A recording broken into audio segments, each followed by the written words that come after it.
All right, welcome to another edition of the Cut Wrestling Pro Wrestling Podcast. Along with me, as always, Emerito, Rivera, and our special guest today, Shane Hurricane Helms. Shane, thanks for giving us some time on this beautiful Friday. And I got to tell you, man, it's good to have you here. And I was very surprised when watching AEW Full Gear a couple weeks ago to see the Hurricane appear at the Hardy compounds. So I guess we'll work backwards a little bit and start now and go backwards. What was that like working with your buddy Matt Hardy in AEW? Well, I mean, I've worked with Matt for, we've known each other for a long time. So yeah. It was standard fare as far for working with him. We were just glad that we could pull this off, carrying this deletion storyline between three companies. I was the producer on the first deletion that they did in TNA. And so then we got to do a little bit of the cinematic stuff in WWE as well. And then to continue that story in AEW was something we thought would be pretty unique. So it was a lot of fun. And a lot of the people in production on the AEW staff I had known as well. I knew some of them even from my WCW days. So I'm one of those people I've kind of been around. So even though I show up, I'm not really the new kid because everybody kind of knows me anyway. So. Yeah, you're a journeyman, to say the least. Dude, you went from being cooped up at home to doing AEW. You did Talk of Shopomania.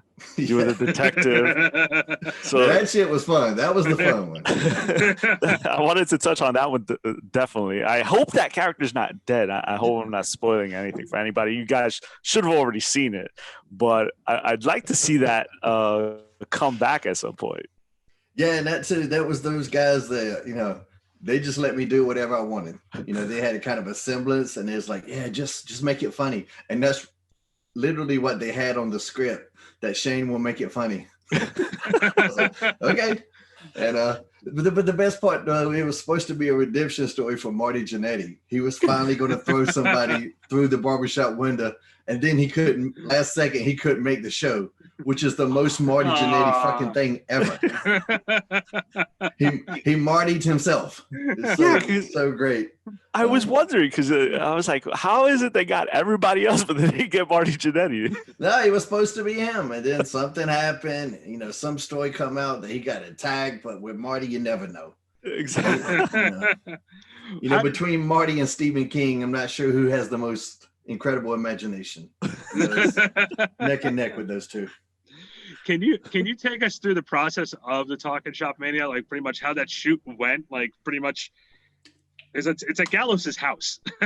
Yeah. So can you walk us through about how that process worked? I mean, he's got a house that's kind of out of the way though, so it's not like he has a lot of neighbors that are going to be bothered by this. Very similar was done at the Hardy compound. Very similar process. Like for me, like I said, I just showed up and they said, "Okay, what do you want to do?" And I'm like, "What do you want me to do?" I don't know. Not exactly. I know Gallows wanted the Hurricane. That was the first talks we had. He wanted the Hurricane on the show. And initially, at some point, I thought Eric Young was going to be there. So my first idea was, well, we got to get Super Eric and the Hurricane together. That's got to be the case. Or somehow, where he's Super Eric and I'm Gregory Helms, bashing on him for being a superhero, how ridiculous it is. I had a lot of ideas for Eric. But then they almost had Dr. D. David Schultz too. Really? Which would have been fucking amazing. And when he said that, I was like, oh, bro. I said, well, you got to let Gregory Helms do something with David Schultz. And then he finds out I'm a reporter. And that would just write itself. You guys know where I'm going with that. Yeah, very much. And so Gallows really popped for that. But then I'm not sure exactly what happened. They couldn't get David. But then it was still in their mind to have me doing the reporter type thing. And somehow that evolved into the wrestling detective. And then I got there and it was like, yeah, you can find a body. And I'm like, what? I didn't know how insane they were going to be. I did see the first one, so I should have known. But so basically they just said, let me come up, they let me come up with all the skits, even like for the first one, with the body being right underneath us and those guys never knew. Like they just let me do all that kind of stuff. So it was a creative, collaboration. We would talk to him and like with the referee, if you remember the skit with the referee, I said, okay, well, let me come from behind this tree. And then when I'm sitting there talking to the ref off camera, I legit didn't know what the fuck he was saying. And so I said that to him. I said that to Rocky. I go, I don't know what the fuck he's saying. And it was either Rocky or Carl. They're like, well, I think that's the skit. I think that's it. That you just don't know what he's saying. So it was just a lot of guys that just, it was a creative collaboration. That's the best way to say it. See, I think that's what I really enjoyed about watching Talking Shop Mania 1 and 2. And like I told Chris Van Vliet yesterday, I watched it twice already, and that's really bad. Like it just came out last week, and here I am watching it over and over because you see all these little things that you didn't see the first time. Yeah, when the Powers of Pain came out at the end, I was fucking screaming. Because I knew some of the names that were going to be there, but some of them weren't there when I was there. When I was done, I left. And so I kind of forgot. And then I didn't see any of the stuff. I guess they shot the stuff with Chavo. I think that was shot out in LA or something. LA, yeah. It was. But Chavo's line when the person had a gun and Chavo's like, he's got a gun. And the referee goes, it's a death match. He goes, oh yeah, I forgot about that. Like that shit killed me. It was a little bit too much man ass for my taste. But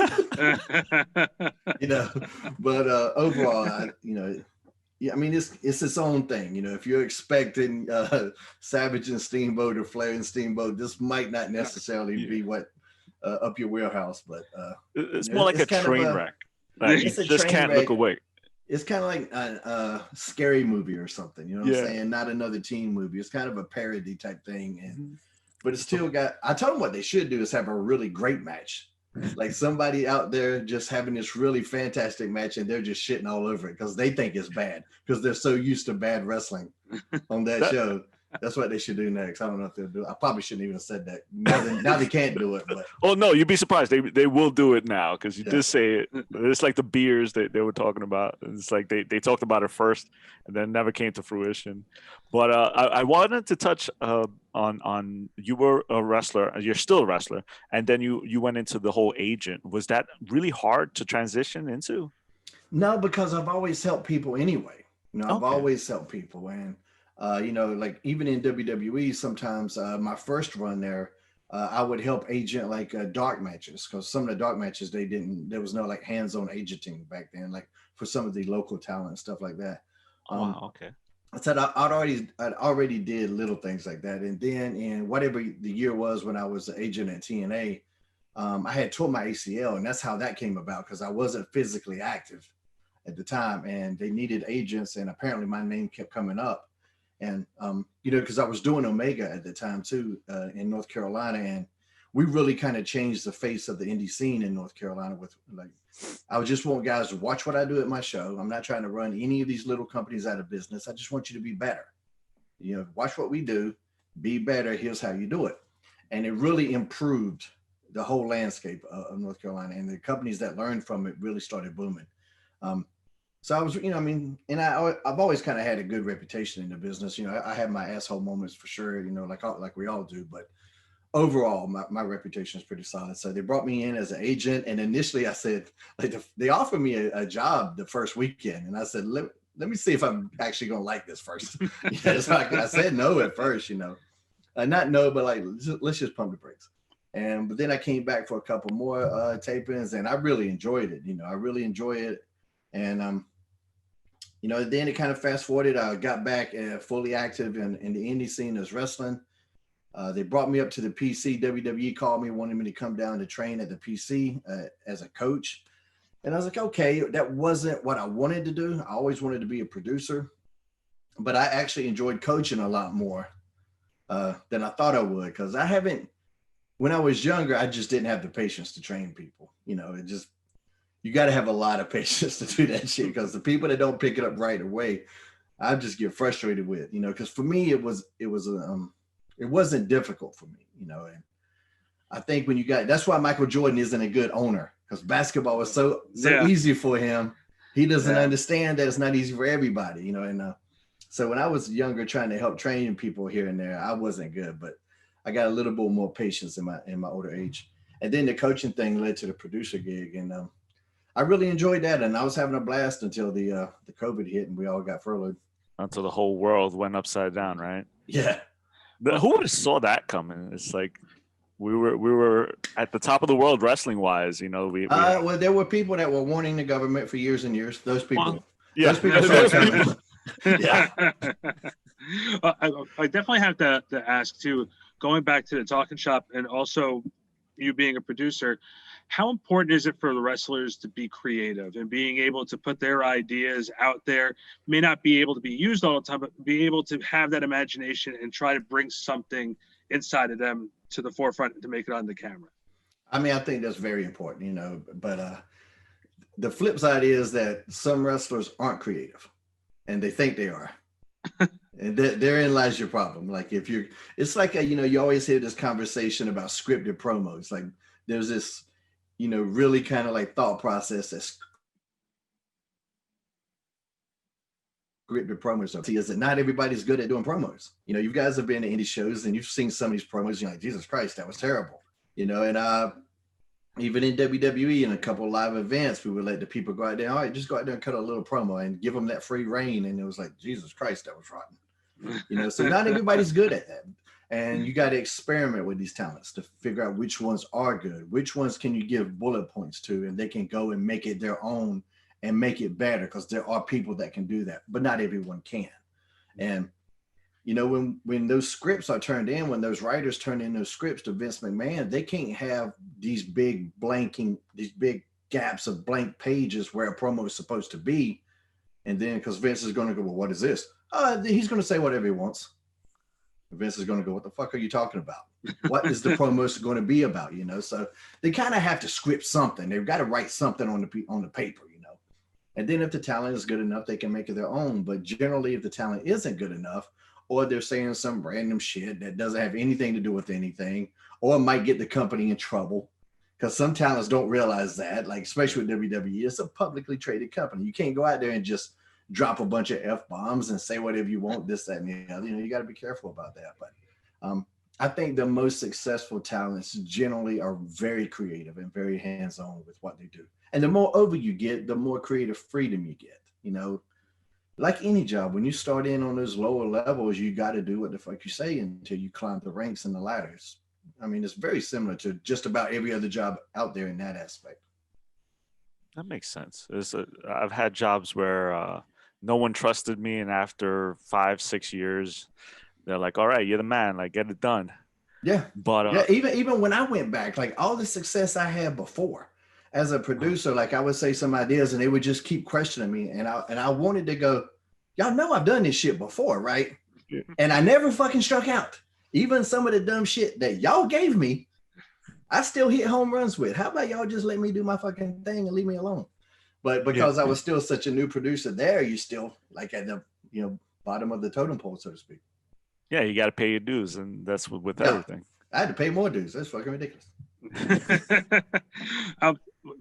You had to go through a situation when you were with WWE. I think it was maybe around 06, around 05, 06. You went from the Hurricane character back to be Gregory Helms. You went with something that was successful and popular, and you evolved your character and your skill. How difficult is it for, not what was it for you, but also for current talent to make that change of getting out of that comfort zone with something and trying something new, something similar to like what Roman was doing, where Roman was pushed as the top babyface, but now is the top heel. You had to go through a transition of being a babyface into a heel. What was that like, and what advice do you give to the younger talent who try to change their character around like that? It wasn't hard for me, because I had been a heel in the indies, and I was always, when I was a heel, I wanted to actually be a legit heel, not a tweener. 3 count was kind of a tweener heel to a degree.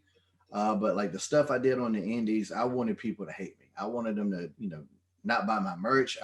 If you see a heel and people are buying this merch, that's not a heel. That's a tweener. Tweener used to be a bad thing, and it really shouldn't be anymore. It's just different.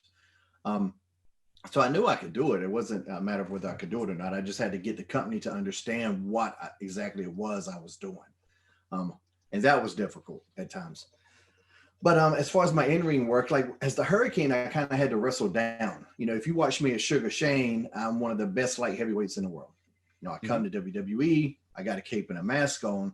I can't wrestle like Sugar Shane anymore because the audience, they weren't accepting it. because I would try these things on live events. I would try to go out there and wrestle just like Sugar Shane, and they didn't give a fuck. They wanted to pose, they wanted to thumb, they wanted me to try to choke slam. I'm dressed like a superhero, so I needed more character and personality, and not just a flip flop fly. It didn't work for that character. Mm-hmm. And the thing about the Hurricane is too, I was having so much fun doing it. Like I knew the limitations. They were never going to make the Hurricane the world champion. They weren't. You know, maybe now because of the success of the superhero movies in Hollywood, maybe it would have had a better chance today. But back then, there was still a lot of people, and it was still a kind of a bigger guy's business back then too. So there's a couple things that were working against me. So I knew the limitations of the character, but also I was having so much fun, whereas I saw the top guys being fucking miserable all the time. So I'm trying to figure out, you know, I'm having fun and I'm happy. They're miserable as shit. So what do I do here, you know? But I felt like I had a good run, and I really kind of plateaued at a point where, okay, they're not going to do anything else after this Rosie run. With the tag team championships, we won those, and that's my favorite championship run. And then they took them off of us for another experiment of Cade and Murdoch, which might have been the least over team we ever fucking worked up there. And it was just like, really? Another gimmick like this? And so, and in this time too, you know, Flair was always kind of a mentor for me. And Flair was just like, you're too good for this gimmick. And like, he said that to me like a couple years before the turn, but it was something that had stuck with me because me and Flair had a pretty good run there for a little while. We worked on TV a couple times on live events, and just that stuck with me. You know, you're too good for this gimmick. And I'm like, man. And so, that's what the Gregory Helms thing was. It was just a reminder of them of what I could do. Mm-hmm. And it worked so much that after one of my matches, Arn Anderson came up to me and he goes, damn kid, I forgot how good you were. And I remember going, thank you, sir. And then he walked away and I was like, what does that mean? Did they not realize that the Hurricane was just a character, that I was wrestling like that for a reason? You know, I think after seeing it for so long, you start to forget. Yeah, you know, like, you do. It happened to Jerry Lawler. Like I see it now more so in retrospect. I mean, Jerry was as over could be. And then he got so good at the comedy, which is what I did too. Mm-hmm. I got so good at the comedy that they forgot that I could wrestle. And then when they would try comedy with other people and it would be a dud, they're like, man, well, this Hurricane is really funny. Let's just keep putting him in these comedy situations. And then not letting me be that performer. So I was a victim of my own success, which is a weird thing, comedic success, because not everybody can be funny. We see it all the time, people trying to be funny and it's just fucking not. And that's the worst. The worst thing is when you're trying to be funny and it bombs. Exactly. But we had the same conversation with Santino Marella, Anthony Carella. Anthony said the same thing. He says, I did such a good job of getting that comedy spot over. He couldn't do anything else, and now he wanted to go back and try broadcasting, but he would have to do it as Santino, because if he tries to go back as Anthony, no one's going to take it seriously. And that's an issue. Yeah, and he was super fucking funny too. Like, you know, so yeah, him, you know, R-Truth now, like R-Truth is so good at that. It's going to be hard to get him. Not saying it can't be done. Anything can be done in this industry, but comedy is such a weird thing. Even in Hollywood, very rarely do they get the Oscars. Mm-hmm. And like, you know, they'll give it to someone watched or heard of, and then you watch the movie and it's just like, well, I don't even give a fuck about this movie. How did they get the Oscar? You know? Exactly. I think that happens so often. You know, we undervalue, you know, the comedy. I think that's because it's disarming. Like when somebody's funny, you know, if somebody in the corner is all mean mugging, you know, you feel like they're a threat. That's just a psychological thing. If somebody's real funny, it's disarming, and that's the person you want to go talk to. Yeah. You know, and the person that's over there making a mean scowl might be the biggest wuss in the world. The person that's telling the joke might be a legit killer, but he's the one you're going to go to. Yeah. Because it's disarming. You know, it's a weird psychological thing. Yeah, it's very weird. But I wanted to touch base. What are you up to now? Or do you have any more? I'm still 6 foot. Right now, I'm about 210. I love how I was talking about comedy and then I just give a dad. No, I was interested. Do you have any projects that are coming up? I mean, what's going on with Shane Helms from here on out? We saw you in Talk of Shopomania. We saw you in AEW in the Elite Deletion. Yeah, I mean, with kind of having to play it by ear with this fucking virus thing. hoping it's going to be over soon, but not really sure. I got about 10 more pounds I need to lose before I'm spandex ready again. I can kind of squeeze into the hurricane outfit and make it look good for a second, but if I get winded and I start taking them deep breaths, that spandex is going to start screaming at me. But I got some things in the works, but how I make my surprises really work is I don't tell people. I can't explain that to people in the business enough. Like whether it was the Rumble or whether AEW, like how do you keep it a secret? Like I don't fucking tell people. it's not rocket science. But totally as far as personal stuff, I took a writing class in this time off. I got another one coming up, so I got some writing projects that I'm doing. Not really wrestling related. One of them might be, just because I don't. Not that I don't want it to be, but it's kind of leaning there somehow. Other than that, I take martial arts twice a week too. So I'm trying to stay busy, trying to stay active. I think people with a creative mind can't really sit idle for too long before we go nuts. I got to be doing something. I got to be creating something or doing something. And that's why I post so much lately. Every day I'm posting something fucking ridiculous. And and even before this, like when I was doing conventions and stuff, people would talk to me more about social media than they would even my wrestling anymore. They just love the shit that I put out there on Twitter and Instagram. So yeah, you're very active on social media. I saw, I think it was either yesterday, it was a mask post, wasn't it? What was it? It was something about wearing a mask. It was something funny. I can't recall exactly what you said, but it had me cracking up because it was like, you likened it to one thing and you said, well, wear a mask. Oh yeah. It was like Carl from The Walking Dead because he wouldn't stay in the fucking house. Yes. Like he would come out of the house and endanger everybody. You're like, get in the fucking house. Like that's the same way I feel about people when they won't wear their mask for 20 minutes in fucking Food Line. Exactly. It kills me. It's like I run a video game store in New Jersey and I make everybody wear a mask. And this guy comes in, he's got a mask with a hole right here. I'm like, what are you wearing? It's like, for that, don't wear a mask. Like, get out. Like, what are you doing? It makes no sense to me. And hopefully people will get it through their heads and we can get back to a semblance of normal, because I'm tired of being afraid that they're going to lock us up again because that's right around the corner. Yeah, and the thing is, they think we want to wear a mask. No, we don't. None of us want to wear that shit.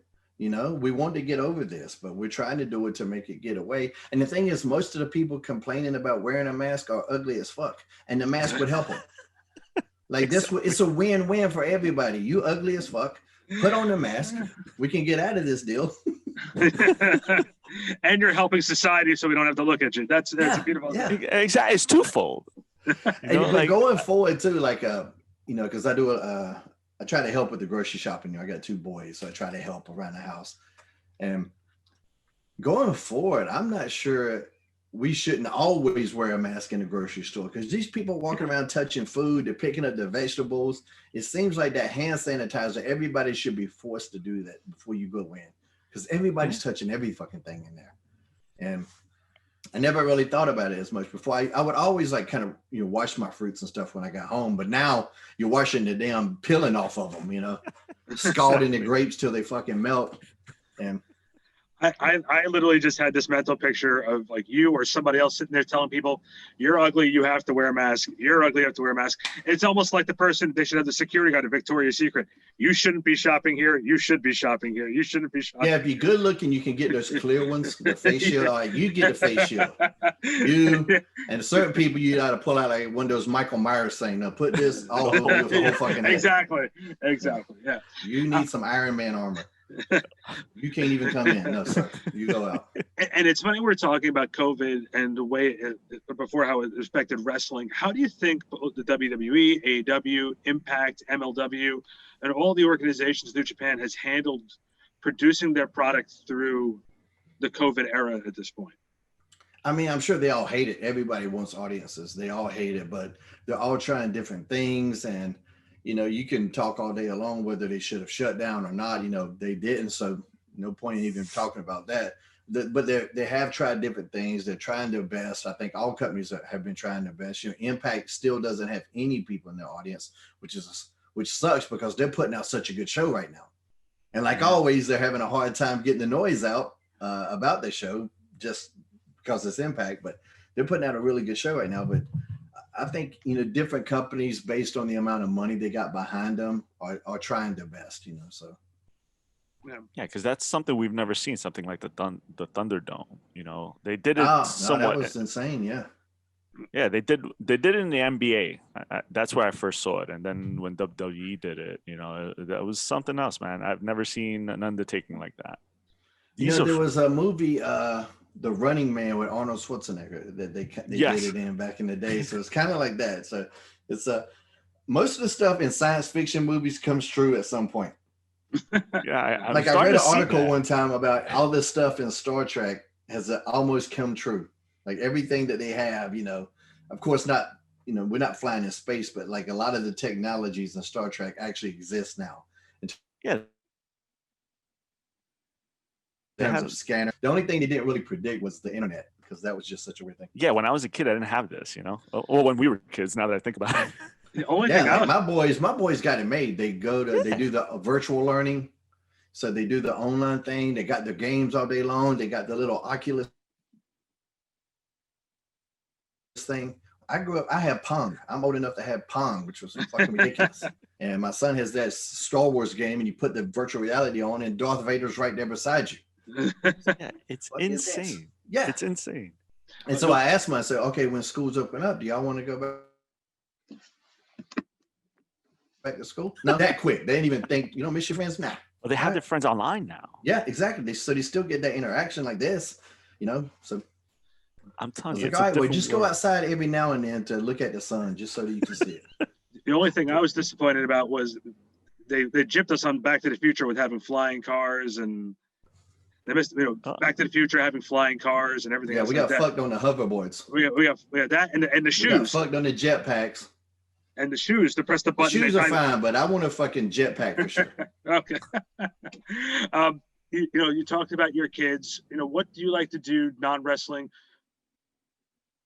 What do you like to do on your spare time? Do your kids play sports? How about what's life like for Shane Helms outside the ring? One of my kids takes the martial arts class as well, but the other one's 8, so he's still into just playing games, chilling at home. He's old enough to take it, but he'll come up to me too, like, Dad, he goes, I know you're a wrestler and I like it, but I don't want to get hurt. I'm like, good boy. I should have thought about that a lot earlier myself. But other than that, man, I'm a big reader. I just kind of read most of the time if I don't have anything active to do. Still live on a farm. The family farm's 120 acres, so there's always something to do around here anyway. And we bought this like sporty ass golf cart that we drive all over the place like maniacs. It's got like big ass wheels, so it looks like a monster truck golf cart. So I ended up in a pond. That's probably what happened. I wrecked that fucking thing. But I'm a little bit more blessed, I know, than a lot of people are in terms of, even though we're staying home a lot, I got a lot of space. My kids have a lot of space. We can go out and, play around the farm and everything without going to. For me, I know I'm in a good situation. So I try to stay positive. That's good. And hopefully we'll get out of this soon. I think we will. They're talking about vaccine by April at least. Yeah, I'll take 3 of them motherfuckers. I don't Exactly right. Yeah. I do see a hurricane action figure. Behind you. Can you talk about what it was like for you to see your action figures and also yourself in video games? What was it like to see yourself both in action figures and video games like that, and that part of media? That was really cool. The first video game was actually, it's one of the WCW one that sucked. Backstage Assault. Okay. It was a terrible ass game, but 3 count was in it somehow. So that was the first one. That was pretty cool. And then, when I got to WWE and the merch started doing really well with the Hurricane. So when the video games came along and everything, that was pretty awesome. I know at one time when my Jax Pacific figure came out as the Hurricane, somebody from Jax called me and it was their best-selling action figure of all time, because it kind of crossed over with superheroes as well. Like kids that didn't even know wrestling would see the superhero guy and buy it. So okay, that's cool. Yeah. So I mean, but I think Cena or somebody ended up beating it a couple years later, but which is totally fucking cool. The fact that I was even in that conversation for me was awesome. And this one, this is when I went back to WWE. I just had started back as a producer, wasn't even still an employee. I never really even got to employee status there. Really? Yeah. So, but I'm doing the producing thing. They got me going out to San Diego Comic-Con, and because I'm a producer 24/7 segment with R-Truth. And then I ended up being in the segment as Hurricane. He told me to take the outfit, and I was like, okay. But on the plane flight there, I know we flew through Phoenix and then Phoenix to San Diego. When I'm on the plane about to take off, I'm getting all these tweets about the Mattel booth at the San Diego Comic-Con has put up images of the Hurricane action figure. I didn't even know they were doing it. And so, like fans are so good about making things, images, Photoshop and all of that. I didn't know if it was legit. So now this whole ride, and it wasn't a long ride, but it was like an hour and a half. I'm like, man, did they make an action figure for me? Why wouldn't they tell me?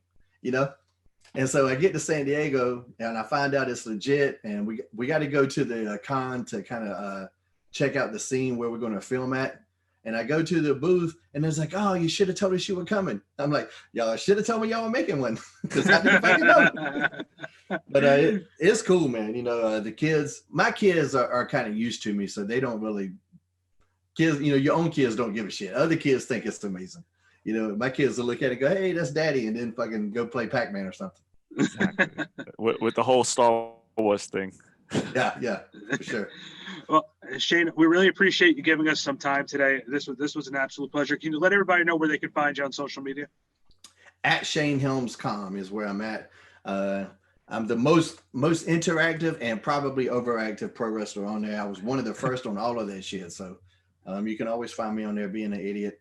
Twitter, Facebook, Instagram, everything except Parler. You'll never see me on that horse shit. But at Shane Helms Com is where you'll see me.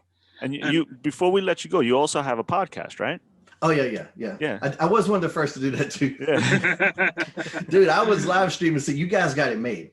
I was live streaming back in 2010. Wow. And internet traffic back then was dog shit. So fucking bad. Like I had like Stephen Bonner on one time, and it kept crashing. I had Capadonna from the Wu-Tang Clan on, and it just kept going to hell. It's one of the reasons that first earliest rendition of Highway to Helms, which is the name of the podcast that I did, I stopped doing because I was like, man, I can't keep doing this. This shit's just annoying. Which you guys know, you got to schedule the interviews and do all this shit. And then you get them on there, and like internet speeds back then were just so bad.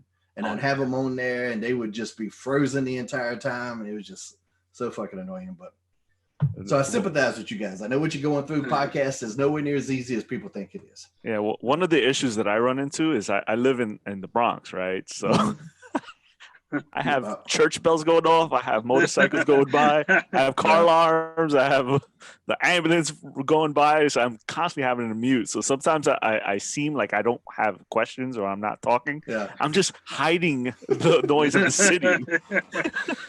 There's gunshots out there, stabbings in the hallway. Yeah. And for me, I have my stepkids who come down and be like, they're trying to whisper, who are you talking to? And I'm just making hand gestures. I'm like, no, stay away. So that's my it's not as good as his story, but I'll do what I can. And that's it.